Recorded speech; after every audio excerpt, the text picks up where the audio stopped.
छत्रपती शिवरायांच्या नावानं नेहमीच गलिच्छ राजकारण करणाऱ्या भाजपनं काल देखील आपली परंपरा कायम ठेवली. पुणे शहरात राहुल गांधींच्या सभेच्या वेळी पुणे काँग्रेसचे शहराध्यक्ष अरविंद शिंदे यांनी राहुल गांधींचा सत्कार करत असताना छत्रपती शिवरायांची मूर्ती त्यांना भेट दिली. राहुल गांधी यांनी आदरपूर्वक ही मूर्ती स्वीकारत ही मूर्ती कोणी आणली असं विचारत रवींद्र धंगेकर यांचे आभार मानले.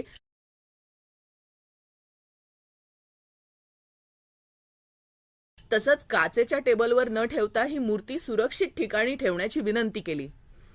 मात्र याच व्हिडिओला एडिट करत भाजपच्या कार्यकर्त्यांनी शिवरायांचा अवमान झाल्याची आवई उठवली.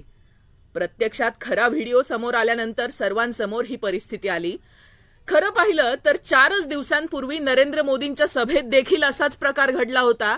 ही बाब लक्षात घेऊन देखील काँग्रेस पक्षानं याबाबत कुठलंही राजकारण केलं नाही.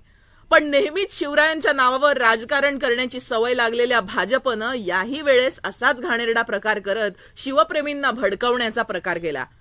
प्रत्यक्षात छत्रपती शिवरायांच्या अरबी समुद्रातल्या स्मारकाचं भूमिपूजन मोदींच्या हस्ते झालं, त्याचं पुढे काय झालं हे भाजपला आजही सांगता येत नाहीये. मराठा समाजाला गेल्या 10 वर्षांपासून आरक्षणासाठी भाजप झुलवत ठेवतं, त्याचं पुढे काय झालं हे सांगू शकत नाहीत. यांच्याच पक्षाचे भगतसिंग कोश्यारी, प्रसाद लाड, श्रीपाद छिंदम यांनी शिवरायांबद्दल अवमानजनक वक्तव्य केली. त्यांच्यावर भाजपनं कुठली कारवाई केली? इतकंच काय तर भाजपचे पुण्याचे उमेदवार मुरलीधर मोहोळ यांनी छापलेल्या कॅलेंडरमध्ये छत्रपती शिवरायांच्या जयंतीचा साधा उल्लेख देखील नाही.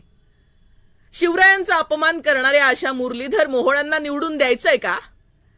जर भाजपला खरोखरच शिवरायांचा आदर असेल तर या प्रश्नांची उत्तरं त्यांनी आधी दिली पाहिजेत.